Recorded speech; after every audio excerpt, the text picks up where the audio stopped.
Well, hello, good afternoon, good evening, and good morning somewhere out there in the world. And why does E.V.E say that all the time? Is because I am being watched in all different types of time zones and cities, states, and other countries.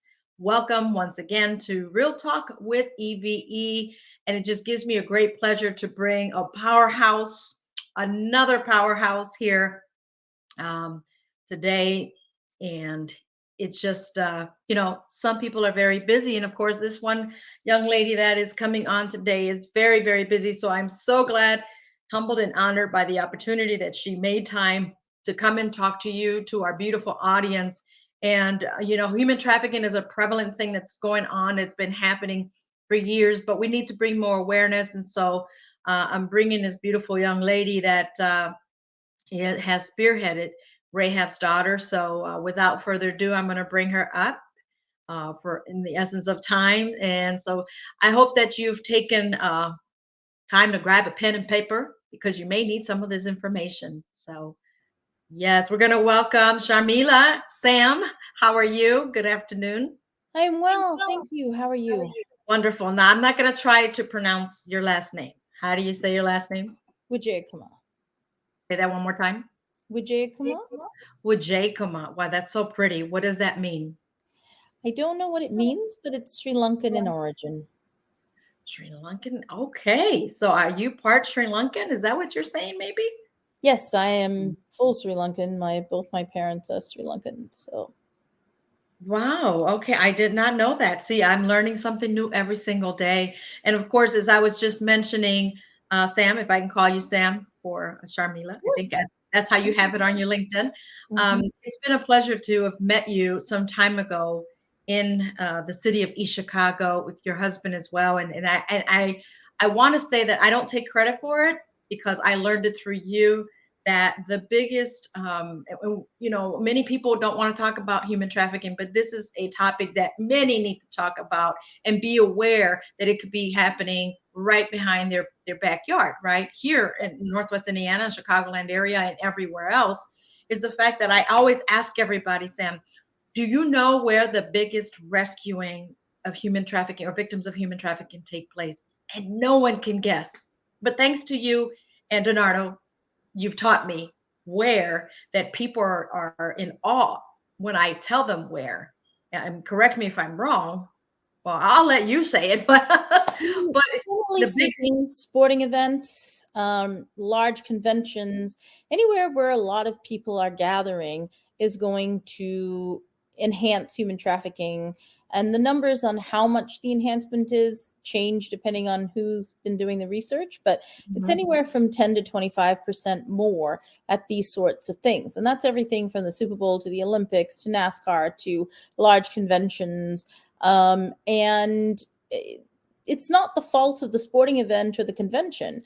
It's generally speaking, whenever you put a lot of people into one place who have different ideas about what entertainment might look like, that you have the issue of trafficking. And of course, human traffickers understand that when these events are occurring, that they're going to have a larger potential audience, right? In order, so they bring their girls in, and this is how it works. And obviously, the fact that task forces are created for this, and law enforcement's brought in from around the country, and that kind of thing, means that obviously research again shows that this is definitely an uptick of some amount.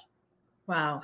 Let me take you back a little bit. A lot of people that may be watching here worldwide do not know who you are and what you're all about. And I'm sure that you know this firsthand, dealing with human trafficking. Tell us a little bit about you, Sam, if you will. Sure. So I am a survivor of human trafficking. It's why I founded Rahab's Daughters. I was 16 when it happened to me, and I was a typical statistic. I was somebody who was ostracized. I was bullied, and I could not figure out how to deal with all these things. I tried to commit suicide. It was unsuccessful, and I ended up being groomed and trafficked right within 24 hours of leaving home. And basically, you know, my journey has taken me to understand that labor and sex trafficking are prevalent in the world, and they require a special kind of assistance to help people break the chain of bondage that comes from being a victim of human trafficking. Um, and so Rahab's Daughters was set up to help detect and prevent and assist victims of human trafficking. So, being that you've been there and obviously I a victorious victor, and you're doing quite well because now you're helping others, and I commend you and I thank you for your due diligence in your work in doing this to help other survivors, but then now victims, right? What A lot of things that people don't know, or families, you said you were going through things, you were ostracized, you were bullied. This is something that is currently happening with a lot of our youth. What would you tell a parent and or family member that their child is going through that exact same thing? We kind of play the blinded eye and not realize that it could be right already happening to our child. So the thing that I would tell parents is, folks, a childhood ACE, which is an adverse childhood experience, significantly increases the likelihood of a child being groomed into trafficking. The challenge is that people only think about the big ACEs, right? So they think about, was somebody hit by a car? Was somebody thrown in jail? Was somebody got an alcoholic parent? And those are all definitely ACEs. But we have other ones, right? Like bullying, like molestation, like being mistreated, cyberbullying, the death of a grandparent or a parent. There are so many things that cause the trauma. And unless that trauma is dealt with, it's going to be difficult for children to sort of not understand what's happening to them. So it's important, number one, that we recognize that children have trauma. And as much as they are resilient, we've still got to help them have the coping skills to manage through that trauma. And that's one of the things that parents can do: teach their children coping skills and conflict resolution skills. The next thing is making sure that they understand what grooming looks like and teach it to their children so that they can recognize it. And we offer a lot of classes around this, from technology and trafficking to through the eyes of a parent, through so many different options that people have that they can learn about this. But it's very, very important in the prevention of child trafficking. With you having that experience, how hard was it to get out of that? Oh, it was extremely difficult. I went around 4 times, and had it not been for the fact that my church literally hid me in order to help break the chains and provided me with psychological assistance and mentors and, just all the basics: food, clothing, all the things that I needed, shelter particularly, right? And in the beginning, passed me around between different families till they could help me get on my feet and get out. But it definitely took multiple rounds to make that happen. And I, can't thank enough the people who had the patience and kindness to do that. Because the average amount of recidivism for human trafficking victims is between 7 and 12 times. So it takes between 7 and 12 times for them to get out for good. And a lot of that has to do with the fact that there's Stockholm syndrome, there's different kinds of traffickers, there's a lack of resources to be able to provide stability and housing and other things in order to give them all the things that they need. And when you think about a human trafficking victim, the average age is debated across the United States, but we can all agree that it's before 18. And if that is the case, by the time we see them, they've often been trafficked for quite a while. They often don't have a middle school or high school education, and therefore don't have the skills to do anything else. But before we can help them, we've got to provide stability, right? So stability in housing, stability in food, stability in psychological safety. And these things are challenging but necessary to provide them with the path to, recovery. But in doing this, one of the most difficult challenges for all the organizations is there's not enough volunteers, there's not enough resources pointed at it. And so there's a limit to the number that can be helped. And this is where the challenges occur that also aid and abet the recidivism rates being high. Wow. So I'm going to think as a parent, well, why couldn't you as a child get away? Couldn't you have called a family member? Couldn't you have run away? Explain to us why it's so hard to do. Because human trafficking is force and coercion, right?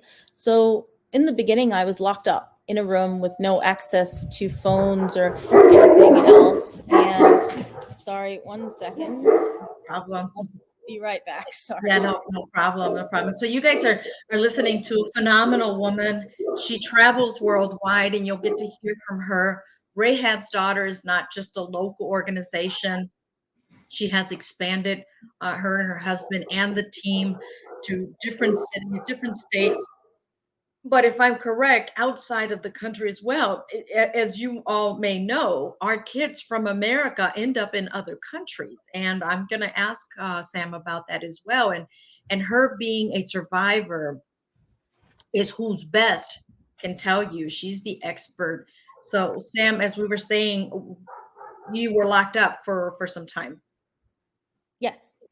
And one of the biggest challenges is that once you lose your freedom in that way, right, and the trafficker has you under his control and is using force, violence, different things to control you, you lose your sense of self-esteem, your ability to get out. And threats are one of the typical things. So in my case, he threatened that if I didn't do what was asked, then he was going to make my little sister do what was asked, and he was going to go after my family. And so you certainly wouldn't call your family because you're afraid for their lives, right? And it's a very difficult and challenging situation because most of the time there are different kinds of traffickers, right? And they use different ruses to do this. In my case, it was a guerrilla trafficker, which is someone who takes you, right, and locks you up. There's also CEO traffickers who convince you that this is the best way to support your family, to help them. And there's some split in the amount, but mostly the girls are getting 30, 40%, not even half of what they're making, right? And then we have Romeo traffickers, which we see the most of, and they're the ones who are literally making the girls believe that they're in love with them or that they're a father figure for them, and then turning them out and taking the resources. And then we have familial traffickers, and these are the folks that sell their kids or, their grandparents sell grandchildren, aunts and uncles sell their nieces and nephews. So interfamilial trafficking is a big thing too. In fact, 2 Super Bowls ago, we met a young lady who is a midget porn star, and her family got her into being a porn star. And obviously she's also turning tricks and other things. And she was such an angry young lady, but she can't leave her family because she's been indoctrinated to believe that her family will not survive without her, and they'll all, starve to death if she stops doing this. And 2 years later, she still, calls and yells at us every once in a while because she is a very angry young lady, but she is still working through the challenges of a familial trafficker because the bonds of family are so great, right? Wow, it's a sad but surreal. This is real, and it's not happening just in other countries, but really big here.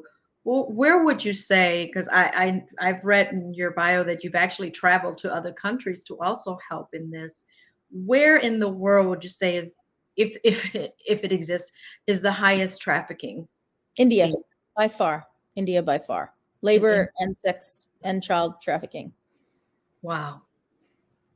Where does the United States stand in the list? I mean, we're not in a great place, right? I mean, for us, 83% of trafficking victims are domestic. So people think that people are being brought in, but that's only about 15% max, right? For the most part, it's American citizens born and raised in the US who are susceptible to this.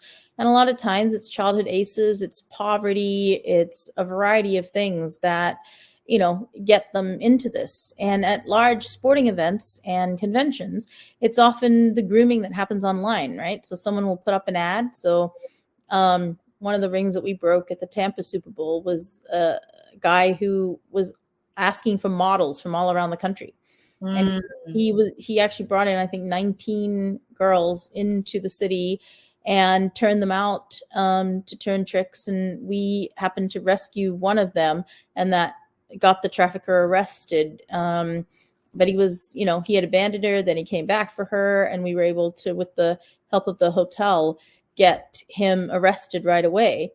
But it was a lot, right? And he had rolls of cash in his car. He had their identification. He had all sorts of things. And it was a very difficult situation. And the young lady also had a slight disability that was a mental health issue.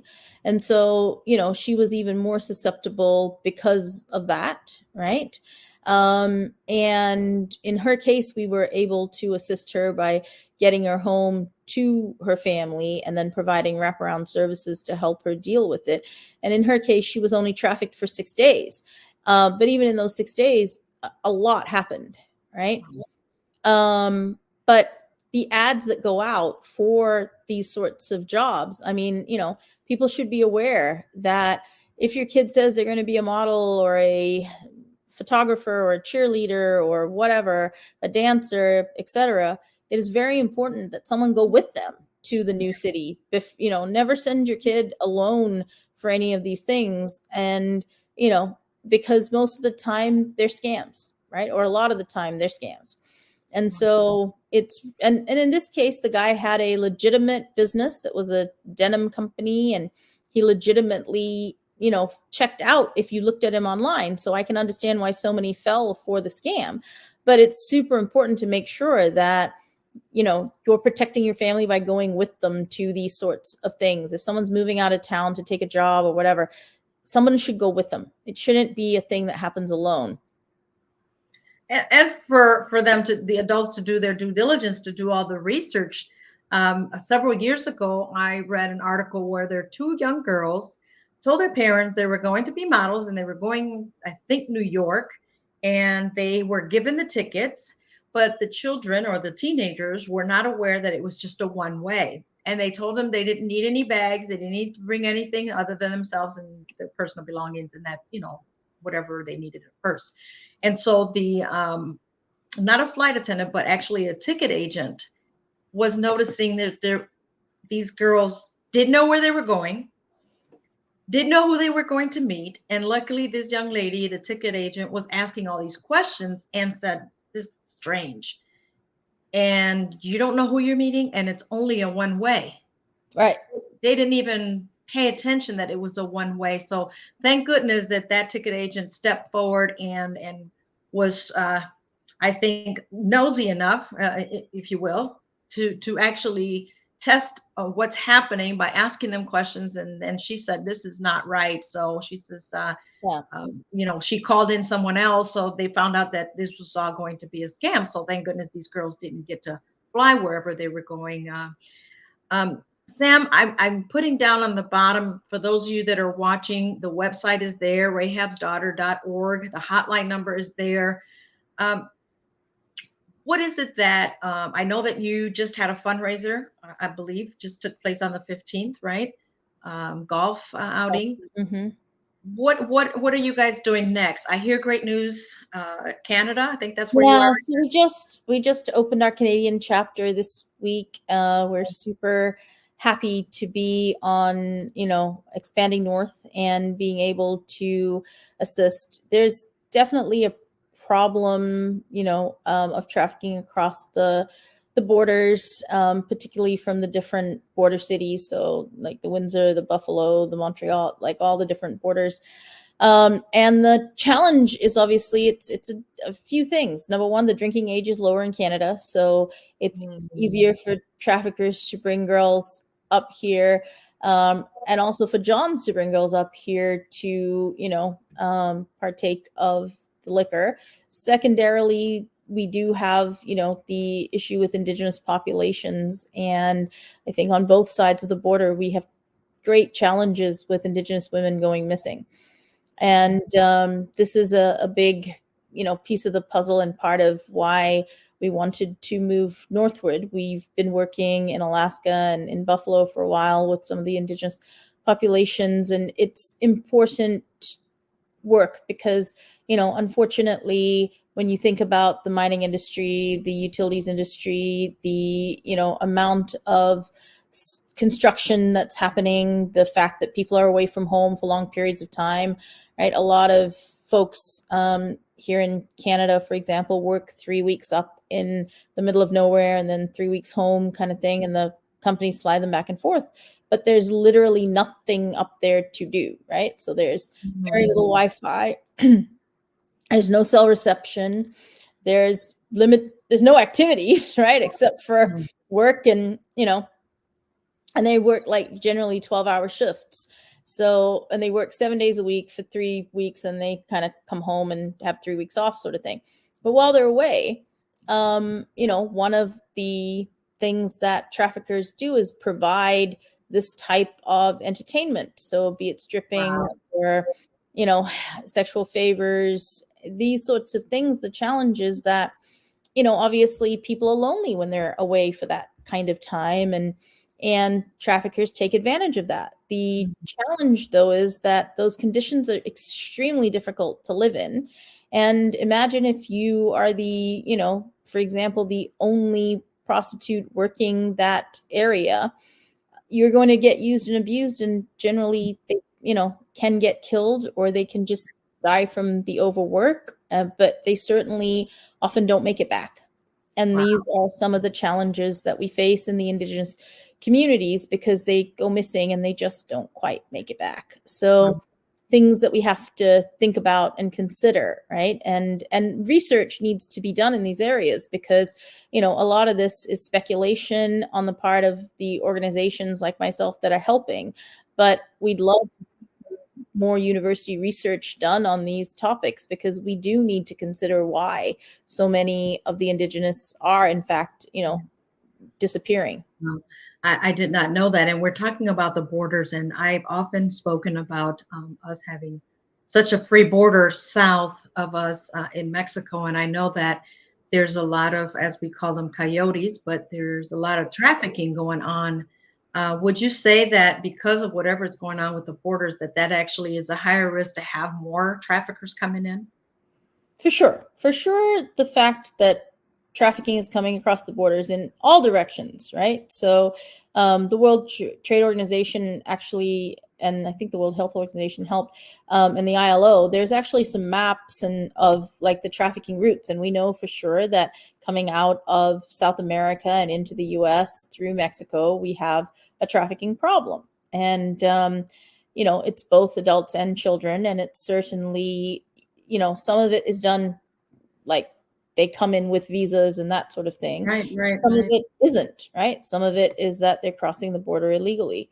And a lot of them are being used as drug mules. So, crossing the border as drug mules. We actually had a young lady who, when we got her, she was addicted to drugs, but also hadn't eaten for so long that we had to put her on a feeding tube because she just had, sort of between the drug addiction and the lack of food given to her. She was used as a drug mule and often had to come across the border having swallowed drugs of different types. We've seen rings that, have gone into Europe by putting, instead of silicone implants into women, putting heroin or other substance implants instead, and then, cutting them out on the other side. So there's a lot of smuggling that happens across borders. It's not only ours in the US, it's not only ours in Canada, it's across the world, right? And here, certainly in the US, it's about 15% of trafficking. But given that trafficking in the US is, and it's very hard to put real numbers on it, right? But the ILO suggests that it's $1 billion industry. That's a lot, right? When you think about it. Wow. $1 billion industry, folks. Did you guys hear that? So, last but not least, I know we're running out of time, and Sam, I'm going to have to bring you back and see how things are happening out there in Canada. I know that you said you're lacking volunteers, and I'm sure you can use more funding. So, if you want to donate, if you want to get involved, the website is there on the bottom, rahabsdaughters.org. You can sign up through there, and if you know someone, there's a hotline number. Now, this is the last I want to ask that's most important that people don't know. Well, how do I know if someone's being human trafficked? What are the signs if you can help us with that, Sam? Yeah, I mean, the signs are different in different situations, but certainly if people are pulling away, if you see someone in your family or your network really isolating themselves or being isolated, if you see a new boyfriend in the picture and he seems to be super controlling, if you're seeing people with things that they maybe can't afford, that could be part of the grooming process, right? So if they couldn't pay their light bill last week and this week, maybe they have a new car or a new dress or something that seems, extreme, it's worth asking some questions around those sorts of things. But for, trafficking has changed, right? It used to be that they disappeared. Now a lot of child trafficking happens in the parents' home under their nose, right? They're taken away to dance camp or soccer camp or whatever, then they come back and they're being trafficked while they're away. So if your child is exhibiting different behavior, don't just put it down to teenhood, right? Put it down to, let's investigate what could possibly be causing my child to have these, because 100% they're not going to want to tell you because they're being threatened that something will happen to you if they do. So you've got to be on the lookout for these things. You've got to, I always say, if my kid's going to dance camp or to the soccer game or whatever, have a bunch of parents there and take turns. I understand that every parent can't go to every game, but you've got to unite and make sure that one of you is in charge of going to all of these things, because you definitely need that to happen in order to prevent trafficking. Because, we had a situation a few years ago where a gentleman was using Fortnite to groom little boys, and the little boy told him where he was going to play baseball that day. And the guy showed up on the field and was talking to him. Thank God mom was in the audience. So she came down to talk to the gentleman and her kid. And the kid's like, oh, this is the guy. And she's like, well, I thought you said he was 11. And the guy's like, yeah, well, I think he just assumed that, blah, blah, blah. Mom had training. So she left him talking on the field in broad daylight where she could see them, went and called the police, and turned out he had done this to 28 other children. Wow. And had been, obviously abusing them. And just the fact that mom was there and noticed it stopped this from happening. So it's super important that we work together as a community. It takes a village, right? And it's important that we are part of the village, because this is the kind of thing that would otherwise go unnoticed. Wow. Wow. Well, we have 1 minute left, Sam. Anything else you'd like to share to the audience? They're watching from all over, that this is something that parents among themselves need to sit down and discuss and be trained on what to look for, help someone else's child, watch the signs of other kids, not just yours. Like you said, it takes a village. Guys, if I could say one thing, it would be, have the conversation with your loved ones. Have the conversation about why we shouldn't buy humans in general, why we shouldn't use cheap labor because it's exploiting people. And, just ask the question, in my life, am I going to get my nails done and the price of the nail, let's say I can get a mani-pedi for $30. Is the person really getting paid an appropriate wage for 2 hours of work plus the costs of the overhead in the nail place and stuff? Like, we've got to ask ourselves some questions, right? And we've got to have the conversation with our brothers, our husbands, our grandfathers about whether it's appropriate to do these things, right? Is it appropriate to have a stripper at the bachelor party? Should that be a thing anymore? Should we be, like, there has to be the discussion had. And as long as we're having it, things will improve. Wow. Well, you guys heard it from an expert. She's been through it. Unfortunately, she's here to tell you. Unfortunately, she had to go through it. And she is the founder of Rahab's Daughter. Go to the website, sign up, donate. If one person donates $5 and we got 500 people donating that certainly can help them continue with their wraparound services, continue to go and rescue more of our children and young adults as well. And this isn't just the prostitution thing, it's a mindset thing that they brainwash, as you heard her. They brainwash the child and they don't know any better. So let's continue to learn, let's continue to grow, and hopefully you've taken some nuggets from today's show here with Sam from Rahab's Daughter. And of course, we're going to bring you once again back. And thank you so much for coming on. And we're going to keep you in our prayers and hope it all works out there in Canada as well and bring more children home. Thank you, Thanks so Sam. much. Thank you Really for doing what appreciate you you're doing. guys. Take care. Thank you. Wow. That was heartfelt, heartwarming, and let's just continue to be on the lookout. Let's keep our eyes open and have the conversations, uncomfortable conversations in your home with your kids and your loved ones. Till next time, thank you for watching Real Talk with E.V.E. here, and we'll see you then. Take care. Bye now. Remember, Wednesdays at 12:30, the Lunch and Learn, and also Saturdays at 12:30. Peace to you. Bye now.